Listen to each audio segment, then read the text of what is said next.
ये कहानी है लूफी नाम के एक लड़के की जो कि एक बहुत बड़े खजाने को ढूंढने समंदर में निकल चुका है, जिस खजाने का नाम वन पीस है। फिर जब लूफी अपने साथियों के साथ वहां से निकला तो उसे पता चला कि मरीन बेस के हेड जो कब से लूफी को पकड़ने के लिए पीछे पड़े हुए हैं वो उसके दादाजी हैं, जो अब इस पार्ट की शुरुआत में लूफी की शिप पर हमला कर देते हैं। जिसके साथ ये कहानी लूफी के पास्ट माजी में चली जाती है, जहाँ हमें पता चला कि जब लूफी छोटा था तो उसके दादाजी तब से ही चाहते थे कि लूफी भी एक मरीन ऑफिसर बने, लेकिन लूफी को हमेशा से ही एक पायलट समुद्री लुटेरा बनना था। इसीलिए वो अपने दादाजी से कहता है कि जब मैं बड़ा हो जाऊंगा ना तो मैं एक पायलट बनूंगा और बहुत बड़ा पायलट। जो सुनकर उसके दादाजी गुस्से में आ गए। उसने लूफी को उठाकर साइड में फेंक कर मारा और फिर उसकी बनाई हुई कश्ती को भी तोड़कर इधर उधर फेंक दिया। फिर वो उसे भी उठाकर वहां से ले जाते हैं और अब प्रेजेंट टाइम में लूफी के दादाजी, जिनका नाम गार्ब था, वो उसके शिप पर बॉम्ब्स की बरसात करते हैं। फिर वो इन सबको सरेंडर करने को कहते हैं, यानी खुद को उनके हवाले करने को। फिर लूफी इसके लिए साफ साफ मना कर देता है, जो सुनकर उसके दादाजी को गुस्सा आ गया। इसीलिए वो एक तोप का गोला उठाकर इनकी शिप की तरफ फेंकते हैं, जो देखकर लूफी अपने जिस्म को गुब्बारे की तरह बड़ा सा फुलाता है। उस तोप के गोले को अपने साथ टकराकर वापस उनकी शिप की तरफ ही भेज देता है। जैसे तोप का गोला वापस आकर उनकी शिप से टकराया, शिप का ऊपर वाला हिस्सा टूट जाता है और वो लोग लड़खड़ा गए। जिस बात का फायदा उठाकर लूफी अपनी शिप को लेकर यहाँ से निकल गया। ये जब आगे बढ़ रहे थे तो लूफी को खाने की खुशबू आती है। वो गौर करता है और अपने साथियों को एक तरफ इशारा करके बताता है कि खुशबू यहाँ से आ रही है, जो दरअसल एक होटल था। अब ये अपनी शिप उस तरफ ही ले चलते हैं। ये होटल काफी बड़ा और शानदार था। ये साथ ही अंदर जाकर वहाँ खाना खाने के लिए बैठ जाते हैं। यहाँ हम एक बहुत अच्छे शेफ को देखते हैं जो बहुत मजे मजे के खाने बनाता था। इस वक्त भी वो एक खास किस्म की डिश तैयार कर रहा होता है, लेकिन तभी यहाँ इस होटल का मालिक वहाँ आकर शेफ को बहुत डराता है और ये भी कहता है कि तुम्हारी ये डिश बिल्कुल बेकार है। वो उस पर फिर बहुत चला कर शेफ की जगह उसे वेटर बनाकर बाहर भेजता है। शेफ जब बाहर आया तो देखता है कि वहाँ पर दो आदमी लड़ रहे हैं। उसे गुस्सा आ गया कि ये होटल का माहौल खराब कर रहे हैं, तो यहाँ वो अपनी टांगों की ताकत दिखाता है। वो जोर जोर से इन्हें टांगे मार कर अच्छा सबक सिखाता है और चुपचाप वहाँ पर बिठा देता है। फिर वो लूफी और उसके साथियों के पास आकर उनका ऑर्डर लेता है और वहाँ से चला जाता है। उधर लूफी के दादाजी यानी गार्ब ने अपनी शिप ठीक कर ली थी। अब तब गार्ब के पास वही कैदी लड़का आता है जो अब मरीन ऑफिसर है। साथ ही वो लूफी का दोस्त भी है। वो गार्ब से कहता है कि हमें दूसरे मरीन ग्रुप से मदद ले लेनी चाहिए, पर गार्ब उनसे मदद लेने से साफ इनकार कर देता है और अब वो एक आदमी को कॉल करता है जो पायलट्स का तलवारबाज था। वो इस दुनिया का सबसे बेहतरीन तलवारबाज था, जो इस वक्त भी कुछ दूसरे पायलट से लड़ रहा होता है और तलवार से मार मार कर आसानी से उन्हें उठा उठा कर फेंक रहा था। अपनी तलवार की महारत से सबको मारने के बाद वो उन पायलट्स की शिप को भी अपनी तलवार से तोड़ देता है, जिससे उनकी शिप पानी में डूब जाती है। तभी पायलट्स का हेड अपनी मशीन गन से तलवारबाज पर गोला फेंकता है, लेकिन वो अपनी तलवार से उस गोले के दो टुकड़े कर देता है। फिर वो आगे बढ़ा और पायलट्स के हेड को भी मार देता है। गार्ब यहाँ पर तलवारबाज को लूफी के बारे में सब कुछ बताता है और ये भी कहता है कि कैसे भी करके उसे जिंदा पकड़कर मेरे पास लेकर आओ। कैदी लड़का यानी मरीन ऑफिसर चुप कर ये सारी बातें सुन रहा था। सफाई करते हुए मरीन ऑफिसर दूसरे ऑफिसर से पूछता है कि तलवारबाज कौन है, जिस पर वो बताता है कि तलवारबाज दुनिया का सबसे बड़ा तलवारबाज है, जिसका मुकाबला कोई नहीं कर सकता। वो भी पायलट्स का ही तलवारबाज है और पायलट्स को गवर्नमेंट रोक नहीं पाई, इसलिए गवर्नमेंट ने इन सब पायलट्स के साथ हाथ मिला लिया। अब ये लोग मरीन फौजियों की मदद करते हैं। बदले में मरीन फौजी भी इन्हें कुछ नहीं कहते, इनके बीच में नहीं आते, ये जो मर्जी करें। ये सुनकर मरीन ऑफिसर कैदी लड़का काफी हैरान रह जाता है। पूछता है, पर मरीन ऑफिसर तो लोगों की मदद करने के लिए होते हैं ना, तो फिर वो पायलट्स को कुछ भी करने कैसे दे सकते हैं, उन्हें रोकते क्यों नहीं? जिस पर दूसरा ऑफिसर जवाब देता है कि यही दुनियादारी है, ना तुम हमें कुछ कहो और ना ही हम तुम्हें कुछ कहेंगे। ये सब जानने के बाद वो लड़का गार्ब के पास आया और कहता है कि मैं जानता हूँ लूफी को पकड़ने के लिए आपने उस तलवारबाज पायलट को भेजा है, तो बताएं आप उन लुटेरों की मदद कैसे ले सकते हैं? क्या उनके लिए कानून अलग से हैं और आम लोगों के लिए अलग से? जिस पर गार्ब उसे समझाता है कि भाई दुनिया ऐसी ही है,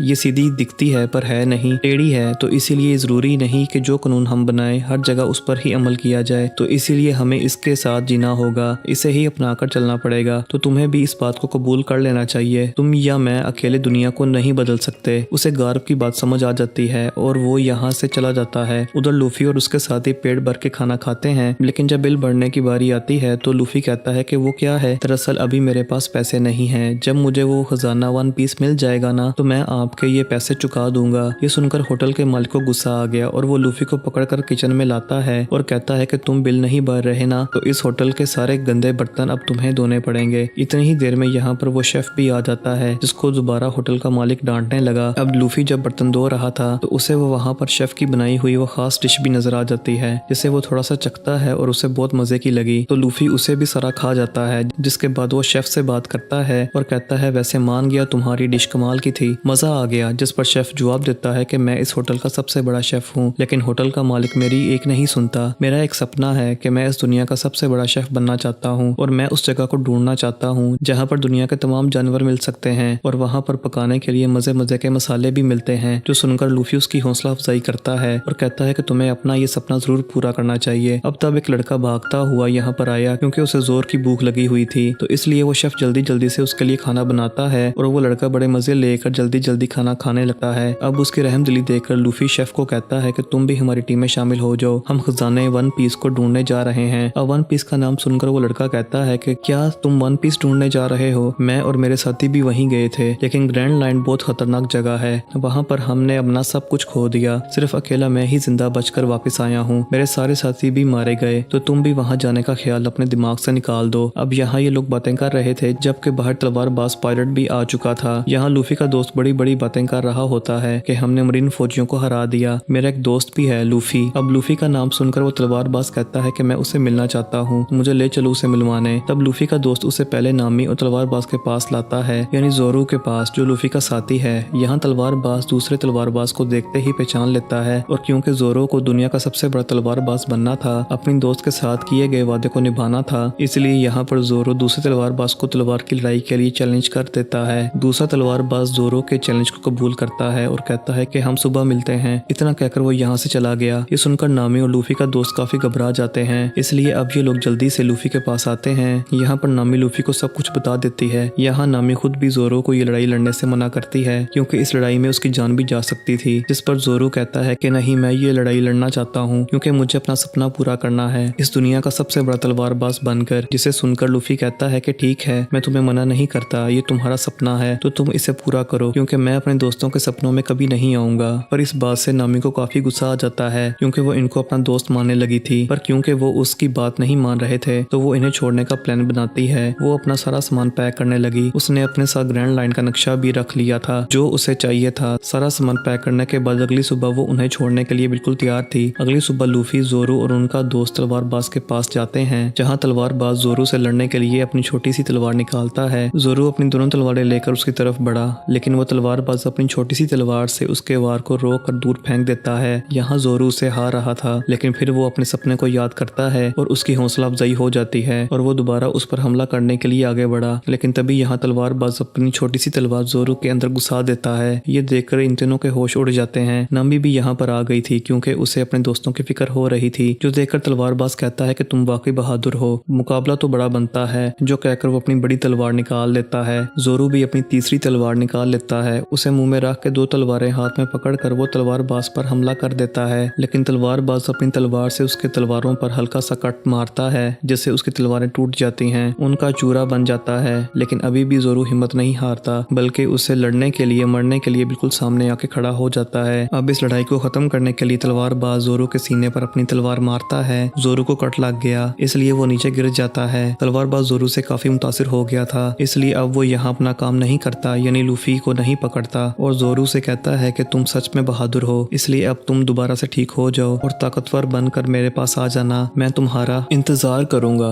जो कहकर वो यहाँ से चला जाता है और अब तब यहाँ जोरू बेहोश हो जाता है। लूफी, नामी और उनका दोस्त उसे उठाकर अपने शिप पर ले आते हैं। ये जब उसका कट देखते हैं तो इन्हें समझ लग जाती है कि जोरू को बचाने के लिए हमें डॉक्टर की जरूरत है। तो मदद के लिए लूफी उसी शेफ और उसके मालिक के पास आता है। वो यहाँ सारी बात बता देता है और डॉक्टर का पूछता है। इस पर होटल का मालिक कहता है कि यहाँ पर कोई डॉक्टर नहीं है और अब वो खुद ही उसकी मदद के लिए चला जाता है। होटल का मालिक खुद ही जोरू की मरहम पट्टी करने लगता है। वो उसके जख्म पर टांके लगाता है, फिर मछली की खाल उसके ऊपर लगा देता है ताकि ये जल्दी ठीक हो जाए। पर साथ में वो उसके साथियों से भी कहता है कि इसकी हालत बहुत खराब है, तुम्हारा दोस्त जिंदगी और मौत के बीच खड़ा हुआ है, इसका बचना मुझे बहुत मुश्किल नजर आ रहा है। उसके दोस्तों को काफी टेंशन हुई और अब वो जोरू को वहाँ पर लटा देते हैं। तलवारबाज पायलट जब अपनी शिप पर आया तो गार्ब उसके पास आता है और पूछता है कि लूफी कहाँ है, उसे पकड़ के नहीं लाए, जिस पर वो जवाब देता है कि नहीं, इस पर मैंने उसे नहीं पकड़ा, जाने दिया, क्योंकि मैं तुम्हारी मर्जी से नहीं अपनी मर्जी से जीता हूँ। और हाँ, मैं ये भी जान गया हूँ कि लूफी आपका पोता है, लूफी में कुछ तो अलग है और मुझे लगता है कि आपका पोता ही वन पीस को ढूंढ निकालेगा। जो कहकर वो वहाँ से चला गया। अब लूफी के ना आने पर गार्ब को बहुत गुस्सा आ गया। वो सामान की तोड़फोड़ करने लगता है, पर उनकी ये सारी बातें छुप कर कैदी लड़के ने सुन ली थी। उधर शेफ सबके लिए खाना बनाता है और लूफी खाना नहीं खाता क्योंकि उसे ज़ोरू की टेंशन से भूख ही नहीं लग रही थी और ना ही वो कोई फैसला ले पा रहा था कि क्या करना चाहिए, जिस पर शेफ उसे समझाता है कि देखो तुम इन सब के कैप्टन हो और कैप्टन को फैसला लेना चाहिए, फिर चाहे वो जैसा भी फैसला हो। और जो इस होटल का मालिक है एक वक्त में वो भी पायरेट्स का कैप्टन हुआ करता था और फैसले लेने उसे काफी अच्छे से आते थे। ये सुनकर लूफी हैरत में पड़ गया, पूछता है कि तुम उनसे कैसे मिले थे, जिस पर शेफ बताने लगता है कि काफी साल पहले जब मैं अपनी टीम के साथ शिप में था, खाना बना रहा था, तो तभी इस होटल के मालिक ने हमारी शिप पर हमला कर दिया। सब लोग डरकर भाग गए थे और मैं एक जगह पर आकर छुप गया, लेकिन फिर तभी वहां पर इस होटल का मालिक आ गया। उसने मेरी बनाई हुई डिश को चखा जो उसे काफी मजे की लगी, लेकिन फिर वो इस डिश को अपने तरीके से बदलने लगा, पर तभी मैंने सामने आकर उस पर हमला कर दिया। उसने मुझे पकड़ लिया और जब उसे पता चला कि वो डिश मैंने बनाई है तो वो काफी मुतासिर हो गया। वहाँ मैंने उसे अपना सपना भी बताया कि एक दिन मैं अपनी पसंदीदा जगह को ढूंढ कर रहूंगा और वहाँ पर खाना बनाकर दुनिया का नंबर 1 शेफ बन जाऊंगा। मैं ये बता ही रहा था कि तभी समुद्र में तेज तूफान आ गया, जिससे हमारी शिप पलट गई। उसमें पानी बढ़ने से पूरी शिप तबाह हो गई, जिसमें बुरी तरह हम भी डूब गए। लेकिन जब मेरी आंखें खोली तो मैं उस होटल के मालिक के साथ समुद्र के बिल्कुल बीचों बीच एक जगह पर फंसा हुआ था। दरअसल उसने मेरी और अपनी जान बचा ली थी। यहाँ उसके पास 2 बैग थे। छोटे वाला बैग उसने मुझे दे दिया जिसके अंदर खाना था। मैंने देखा कि ये तो बड़ा चालाक है, बड़ा बैग खुद रख लिया और छोटा मुझे दे दिया। मैंने उसे पूछा भी कि तुमने मुझे छोटा बैग क्यों दिया और बड़ा खुद क्यों रखा, जिस पर उसने कहा क्योंकि मैं बड़ा हूँ तो खाने के लिए मुझे ज्यादा सामान चाहिए। फिर उसने मुझे कहा कि दूसरी साइड पर जाओ और किसी शिप के आने का इंतजार करो, जब तक कोई शिप नहीं आ जाती तो मेरे पास भी मत आना। ये सुनकर खाना लेकर मैं दूसरी साइड पर चला गया, लेकिन अब यहाँ पर काफी दिन गुजर गए थे और कोई शिप यहाँ पर नहीं आई थी। मेरे पास जो खाना था वो भी खत्म हो रहा था। फिर 25 दिन के बाद मुझे एक शिप दिखाई दिया। मैं उसे देखते ही जोर से चिल्लाने लगा, पर वो शिप मुझसे काफी दूर थी तो वो लोग मुझे नहीं देख पाते और फिर ऐसे ही वो चला गया। फिर ऐसे ही 30 दिन गुजर गए और मेरा खाना तकरीबन खत्म हो ही गया था, इसलिए तब मैंने बस उतना ही खाना खाना शुरू कर दिया जितना मुझे जिंदा रख सकता था। फिर ऐसे ही 50 दिन गुजर गए। मेरा खाना बिल्कुल खत्म हो गया था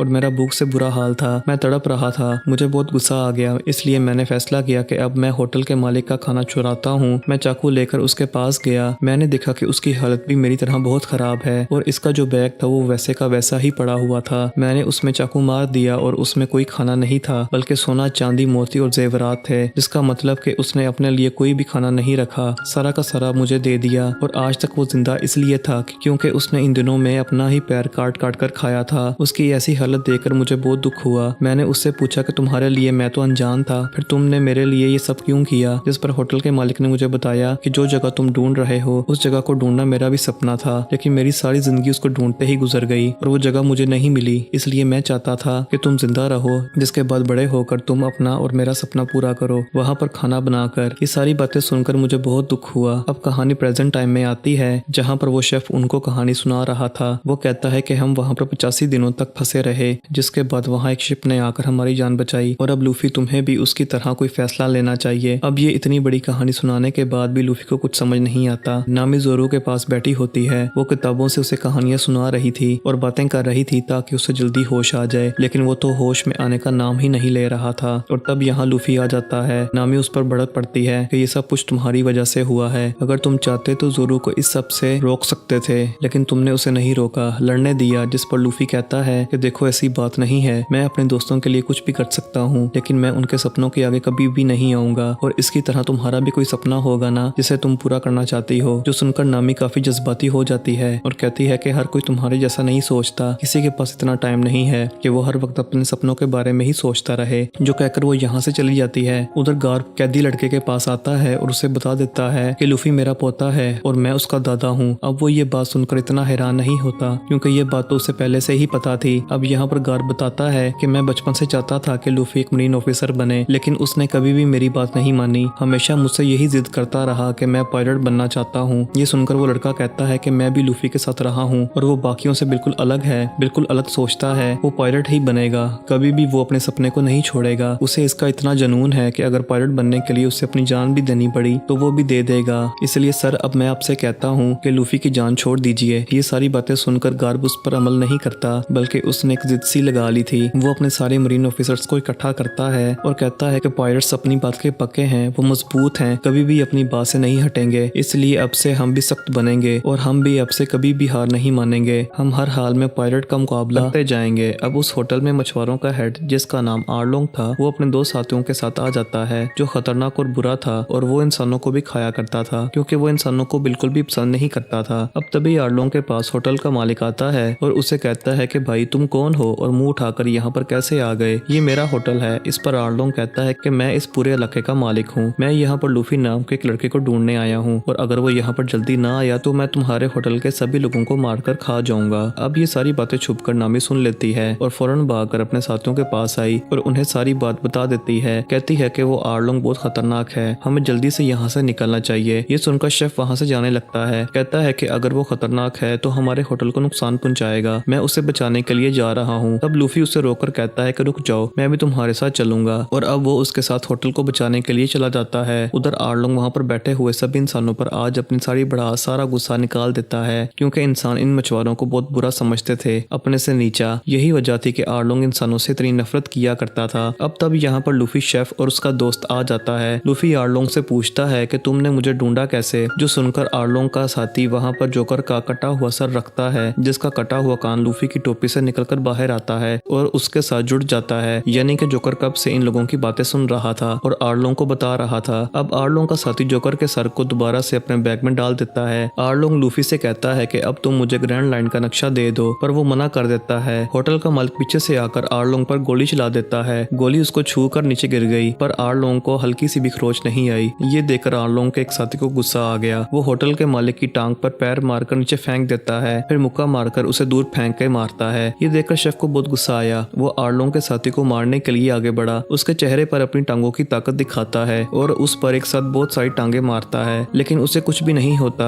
क्योंकि वो भी बहुत ताकतवर था। वो हल्का सा हाथ ही मारकर शेफ को दूर फेंक के मारता है। ये देखकर लूफी भी अपनी खास मूव का इस्तेमाल करता है, यानी अपनी लचकदार ताकत से जो उसके पास थी उस वजह से अपने हाथ को लंबा सा करके वो आर्लोंग के मुंह पर मुक्का मारता है। लेकिन आर्लोंग उसके वार को रोक कर लूफी को ही अपने हाथों में बच्चों की तरह पकड़ लेता है और फिर उसे उठाकर होटल से बाहर फेंक के मारता है और अब उन दोनों के बीच जबरदस्त लड़ाई छिड़ जाती है। आर्लोंग लूफी को मारता है, बल्कि उसे तो मजा आ रहा था, वो एंजॉय कर रहा था, इसलिए वो आर्लोंग की तरफ देखकर हंसने लगता है। फिर लूफी उठकर अपना हाथ लंबा करता है। वो आर्लोंग पर कई बार मुक्कों से हमला करता है, लेकिन तभी आर्लोंग इस पर समंदर का पानी फेंक देता है, जिससे यहाँ पर लूफी की ताकतें कम होने लगती हैं। जिसके बाद वो लूफी को पकड़कर उसे खाने ही वाला था कि तभी यहाँ पर नामी आकर आर्लोंग को ऐसा करने से रोक देती है और कहती है कि मुझे ग्रैंड लाइन का नक्शा मिल चुका है, अब हमें यहाँ से चलना चाहिए। अब यहाँ हमें पता चला कि नामी शुरू से दरअसल आर्लोंग के लिए ही काम कर रही थी और उसके बाजू पर जो निशान था वो भी आर्लोंग का ही था और उसका मकसद ग्रैंड लाइन का नक्शा ही चुराना था, इसीलिए वो इतने वक्त से लूफी और उसके साथियों के साथ थी। अब उसकी सच्चाई जानकर लूफी को काफी गुस्सा आता है। अब आर्लोंग लूफी को खाना चाहता था। नामी उसे कहती है कि बच्चे को खाकर क्या करोगे, ऐसा करो इसे पानी में फेंक दो। तब आर्लोंग ने ऐसे ही किया और वो उसे पानी में फेंक देता है। लूफी पानी में डूबने लगा, लेकिन तब यहाँ पर शेफ ने आकर उसकी जान बचा ली। वो उसे बाहर ले आया। तब ठीक होने के बाद लूफी जोरू के पास आता है। जोरू को भी होश आना शुरू हो गई थी, जो देखकर लूफी बहुत खुश हो जाता है, पर नामी ने जो इनके साथ किया उस पर लूफी को यकीन नहीं आ रहा था। होटल का मालिक शेफ को कहता है कि बस अब तुम यहाँ से जाओ और अपना और मेरा सपना पूरा करो। उस जगह को ढूंढ कर जिस पर शेफ वहाँ से चला जाता है। अब जोरू के होश में आने के बाद लूफी फैसला करता है कि सबसे पहले हम नामी को ढूंढने जाएंगे। वो जब यहाँ से निकलने लगे तो शेफ भी यहाँ पर आ जाता है इनकी टीम में शामिल होने के लिए, जिसे खुशी खुशी लूफी शामिल कर भी लेता है और फिर होटल के सारे लोगों को आखिरी अलविदा कहकर वहाँ से निकल जाते हैं। ये लोग लूफी से पूछते हैं कि हम नामी को ढूंढेंगे कैसे। तब वो उन्हें जोकर का कटा हुआ सर दिखाता है जो उसके पास ही था और अब वो कटा हुआ सर इनको आगे का रास्ता बताता है। लूफी नामी को इसलिए ढूंढना चाह रहा था क्योंकि वो जानता था कि नामी ये सब अपनी मर्जी से नहीं कर रही, बल्कि ऐसा करने के पीछे उसकी कोई मजबूरी है। ये लोग अब एक आइलैंड की तरफ बढ़ रहे थे, जिस आइलैंड पर नामी आर्लोंग के लोगों के साथ बैठी गेम खेल रही थी। तब यहाँ पर आर्लोंग का एक आदमी आकर उससे कहता है कि तुम्हें आर्लोंग ने बुलाया है। तब वो उसे मिलने के लिए चली जाती है। उस वक्त वो अपने आर्लोंग पार्क में था, जिसके अंदर नामी चली जाती है, जो एक बिल्डिंग थी। यहाँ आकर वो पुरानी चीजों को देखने लगती है। अब यहाँ हमें नामी के बचपन का सीन दिखाया जाता है, जहाँ पर वो अपनी मोम और बहन के साथ रहा करती थी। इन दोनों बहनों की वो असली मोम नहीं थी, बल्कि वो एक मरीन थी। पायरेट्स को मारते हुए उनके सारे साथी मारे गए थे। वो बस अकेली ही बची थी। जहाँ तभी उन्हें नामी और उसकी बहन मिल गई। बच्चियां बिल्कुल अकेली थी,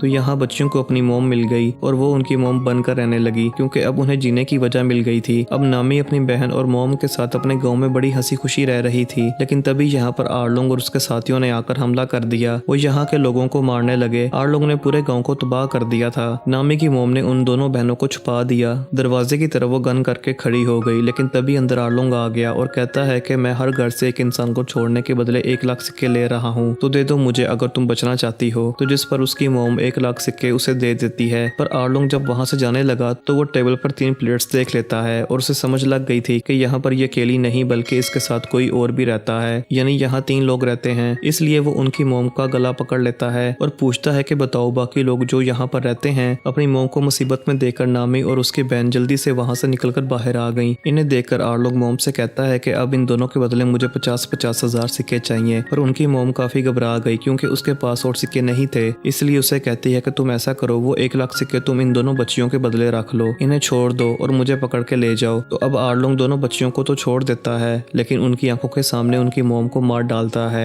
जिसके बाद नामी आर्लोंग के पास गई और उसकी टीम में शामिल हो गई, जहाँ प्रेजेंट टाइम में खड़ी होकर ये सारी बातें वो याद कर रही कि तभी उसके पास आर्लोंग आ जाता है। अब नामी आर्लोंग का साथ इसलिए दे रही थी क्योंकि इन दोनों के बीच एक सौदा हुआ था, जिस सौदे के मुताबिक वो ग्रैंड लाइन का नक्शा आर्लोंग को दे देती है। इससे वो खुश तो बहुत हुआ लेकिन नामी को कहता है कि अब तुम अपने पुराने गाँव जाओ और वहाँ के लोगों से जबरदस्ती पैसे वसूल करके लेकर आओ। उधर गार्ब अपनी टीम के साथ लूफी को ढूंढते हुए उस होटल में पहुंच जाता है। वो होटल के मालिक को देखकर पहचान लेता है कि पहले ये भी एक पायलट हुआ करता था। वो उसे लूफी के बारे में पूछता है पर होटल का मालिक मना कर देता है कि मैं किसी लूफी को नहीं जानता। लेकिन गार्ब को शक हुआ तो वो खाना खाने के लिए यहीं पर रुक जाते हैं। उधर लूफी और उसके साथी इस आइलैंड पर नामी के गाँव में आ जाते हैं और जहाँ का बुरा हाल देखते हैं, जहाँ पर आर्लोंग ने अपने साथियों के साथ मिलकर पूरे ही गाँव को तबाह करके रख दिया था। लूफी और उसके साथी यहाँ पर गाँव वालों को देखते हैं जिनसे एक पुलिस ऑफिसर और नामी जबरदस्ती पैसे वसूल कर रहे थे। गाँव वाले नामी को देखकर काफी हैरान रह जाते हैं। यहाँ पर उसकी बहन भी थी जो नामी को बातें सुनाकर वहाँ से चली जाती है। ये सब लूफी और उसके साथी देख रहे थे। नामी ने भी इनको देख लिया था। गाँव वालों से पैसे लेने के बाद वो इनके पास आती है और पूछती है कि तुम यहाँ पर क्या कर रहे हो, चले जाओ यहाँ से। जो सुनकर लूफी कहता है कि नहीं, हम यहाँ से नहीं जाएंगे क्योंकि हम जानते हैं ये सब तुम जानबूझ के नहीं कर रही बल्कि सब करने के पीछे तुम्हारी मजबूरी है। नामी कहती है कि नहीं, तुम्हें गलत लगा, मैं आर्लोंग के साथ काम करती हूँ, यही मेरा असली रूप है और ग्रैंड लाइन का नक्शा पाने के लिए ही मैं तुम्हारे साथ थी। तुम सबको बेवकूफ बनाया तो अब तुम यहाँ से चले जाओ, मुझे तुम्हारी कोई जरूरत नहीं है। जो कहने के बाद वो यहाँ से चली जाती है। पर यहाँ लूफी जानता था कि नामी झूठ बोल रही है, इसलिए वो उसके घर जाते हैं जहाँ पर उसकी बहन गन लेकर सामने आ जाती है और कहती है कि चले जाओ यहाँ से। लूफी कहता है हम नामी के बारे में बात करना चाहते हैं। वो कहती है कि नहीं, मैं उसके बारे में कोई बात करना नहीं चाहती। अब यहाँ पर शेफ अपनी बातों का जादू चलाता है और उससे कहता है कि मैं एक शेफ हूँ, मैं तुम्हें अपने हाथ से मजे का खाना बनाकर खिलाऊंगा, जिसके बदले तुम हमें नामी के बारे में बता देना। ये सुनकर उसकी बहन मान गई और अपने साथ इन्हें अंदर ले आती है। खाना खाते हुए ये लोग नामी के बारे में बात करने लगते हैं। वो उसे बताते हैं कि नामी हमारे साथ थी लेकिन फिर उसने हमें धोखा दे दिया। हमें पता चला कि वो तो आर्लोंग के साथ मिली हुई है और हमें बेवकूफ बना रही थी। तब यहाँ उसकी बहन बताती है कि हाँ, नामी मेरी बहन है, वो और मैं बचपन में अपनी मोम के साथ रहा करते थे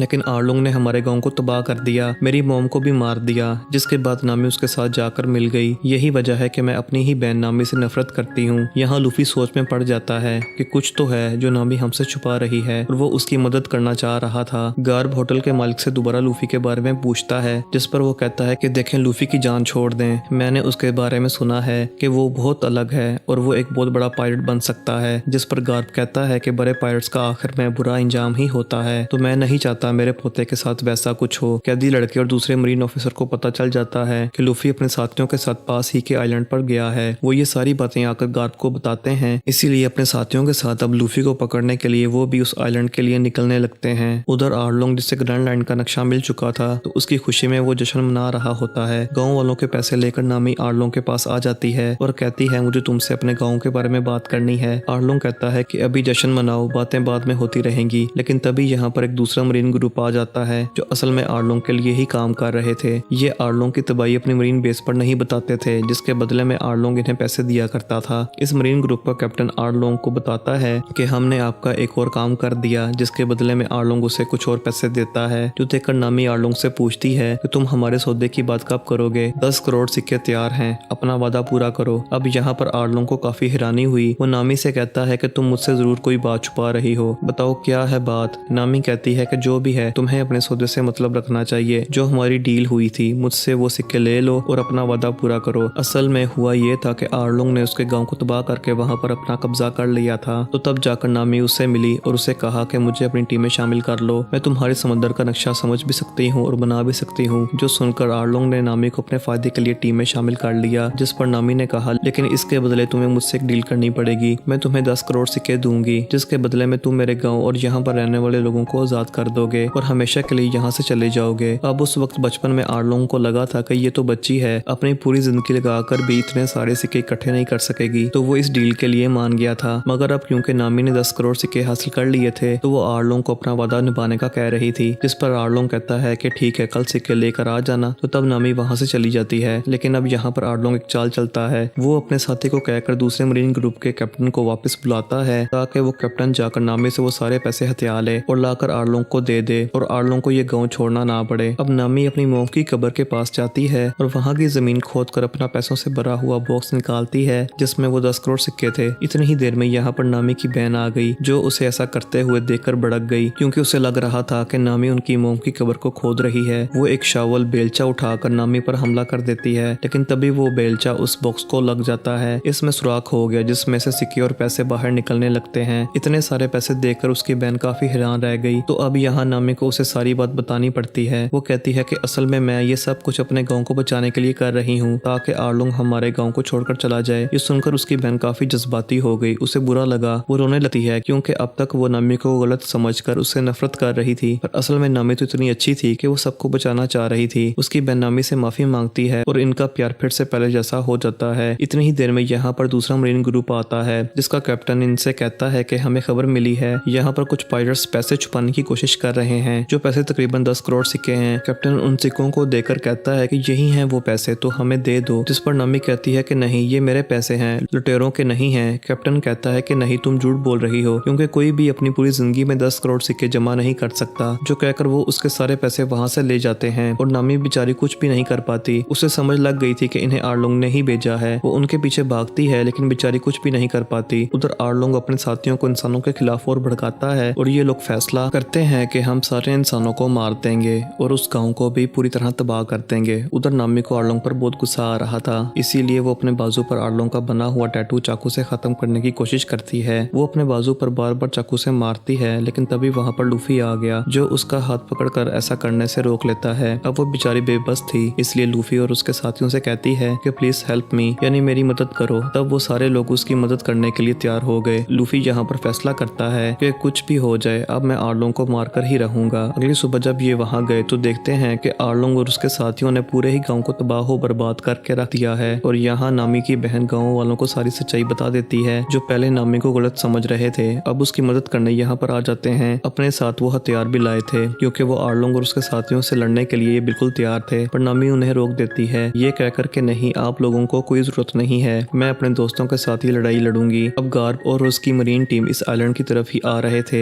यहाँ पर दूसरे मरीन ग्रुप का कैप्टन आकर गार्प को लूफी के बारे में भड़काने लगता है कि उसने वहाँ पर तबाही मचा दी है, जिस पर ये लोग उसे मिलकर पकड़ने का फैसला करते हैं। उधर लूफी और उसके साथी आर्लोंग के एरिया में चले जाते हैं। यहाँ पर लूफी का दोस्त अपने धुएं वाले बॉम्ब से वहाँ हर तरफ धुआं फैला देता है, जिसके बाद अब यहाँ पर लूफी अपने साथियों के साथ आ जाता है। यहाँ आर्लोंग के साथी थे, वो खुद नहीं था। तब नामी लूफी को बताती है कि वो अपने आर्लोंग पार्क में होगा, तो अब ये दोनों उसके पास जाने लगते हैं जबकि लूफी के बाकी साथी आर्लोंग के साथियों के साथ लड़ने लगते हैं। अपनी तलवारों से, अपनी महारतों से वो बड़ी बहादुरी से इनका मुकाबला कर रहे थे। उधर नामी और लूफी बिल्डिंग के अंदर आ जाते हैं। यहाँ पर नामी दोबारा से ग्रैंड लाइन का नक्शा चुरा लेती है, पर तभी यहाँ पर आर्लोंग भी अपने बड़े से हथियार के साथ आ जाता है जिसके ऊपर बहुत सारे ब्लेड्स लगे हुए थे। वो उस हथियार से लूफी पर हमला कर देता है। ब्लेड उसकी गर्दन पर मारता है लेकिन क्योंकि लूफी लचकदार था तो उससे कुछ भी नहीं होता। आर्लोंग लूफी को कहता है कि बचपन से अब तक जैसे मैंने नामी का इस्तेमाल किया तुम कभी भी नहीं कर सकते, जो सुनकर लूफी को काफी गुस्सा आ गया। वो अपने हाथ से एक ब्लेड को पकड़ता है जिससे उसमें दरारें पड़ जाती हैं और वो ब्लेड टूट जाता है। अब लूफी अपनी पूरी ताकत लगाकर उसके पूरे हथियार को ही तोड़ के रख देता है और कहता है क्या कहा तुमने नामी को इस्तेमाल किया, ये कोई चीज नहीं है जिसे इस्तेमाल किया जाए, ये इंसान है, इसके भी बचपन से अब तक के सपने थे जो तुमने इससे छीन लिए और अब मैं तुम्हें नहीं छोड़ने वाला। इतना कहकर लूफी नामी को कहता है कि जल्दी करो, भाग जाओ यहाँ से। उसकी बात मानकर नामी यहाँ से भागने लगती है, पर जब आर्लोंग ने उसका रास्ता रोकना चाहा तो लूफी अपना हाथ लंबा करके आर्लोंग को रोक लेता है। नामी यहाँ से भाग जाती है। लूफी का दोस्त आर्लोंग के एक साथी के साथ लड़ता लड़ता जंगल में आ गया था। वो अपने छोटे से बॉम्ब से उस पर हमला करता है। बॉम्ब के साथ आर्लोंग का वो साथी दूर जाके गिरा, उसके जिस्म में आग लग गई और ऐसे वो जलकर मारा जाता है। शेफ और जोरूर लगातार आर्लोंग के साथियों के साथ लड़ रहे थे, उन्हें मार रहे थे, पर तब जोकर का कटा हुआ सर इनसे कहता है कि मेरा सर और जिस्म यहीं पर है, तुम मेरा सर निकाल दो, पूरा होने के बाद मैं वादा करता हूँ मैं तुम्हारा तुम्हारा ही साथ दूंगा। लेकिन जब उन्होंने उसके सर को आजाद किया और वो अपने जिस्म से जुड़ा तो वो इन्हें चिढ़ाकर यहाँ से भाग जाता है। अब आर्लोंग का एक और साथी वहाँ पर आ जाता है इनसे लड़ने के लिए। तो अब ये दोनों मिलकर उससे लड़ने लगते हैं, जबकि अंदर लूफी और आर्लोंग की लड़ाई चल रही थी, क्योंकि आर्लोंग लूफी से काफी ताकतवर था और वो उसे उठा कर मारता है। लेकिन लूफी को ज्यादा कुछ नहीं होता और तो और वो हिम्मत भी नहीं हार रहा था। वो अपना लंबा सा हाथ करके आर्लोंग के मुंह पर जोर से मुक्का मारता है, जिससे उसके पूरे 32 के 32 दांत टूट जाते हैं। लेकिन हैरत आर्लोंग अपनी ताकत से अपने दांत दोबारा से निकाल लेता है। फिर से वो लूफी से लड़ने लगा। बाहर आर्लोंग का अकेला ही साथी उन दोनों पर भारी पड़ रहा था, पर यहाँ पर अब शेफ को गुस्सा आ गया था। वो अपनी टांगों की ताकत यहाँ उस पर आजमाता है। पहले एक बार किक मारता है, फिर दूसरी बार। अब जैसे आर्लोंग का साथी दोबारा उठा तो उसे जोरदार टांग मारकर दूर फेंक देता है और उसका काम तमाम कर देता है। जोरू और शेफ काफी खुश हो जाते हैं, क्योंकि उन्होंने आर्लोंग के तकरीबन सारे साथियों को मार दिया था। इतनी ही देर में यहाँ पर लूफी का साथी भी आ जाता है और नक्शा लेकर नामी भी आ जाती है। अंदर लूफी ने नोटिस कर लिया था कि मारने से तो आर्लोंग को कुछ नहीं हो रहा, तो उसे चोट पहुंचाने के लिए वो इसकी बिल्डिंग को तबाह करना शुरू कर देता है। अपने भारी भारी मुक्कों से वो यहाँ की दीवारें तोड़ता जा रहा था। ये देखकर आर्लोंग को बहुत गुस्सा आया और अब वो लूफी के पीछे पड़ जाता है उसे ऐसा करने से रोकने के लिए, पर लूफी अब रुकने का नाम ही नहीं ले रहा था। वो आर्लोंग के इस आर्लोंग पार्क को तबाह करता ही जा रहा था। अब लूफी एक साथ सैकड़ों मुक्कों की आर्लोंग पर बारिश कर देता है और उसे दीवार के साथ दे मारता है, पर आर्लोंग दोबारा से उठ खड़ा हुआ। अब यहाँ पर लूफी अपनी टांग लंबी करके ऊपर करता है।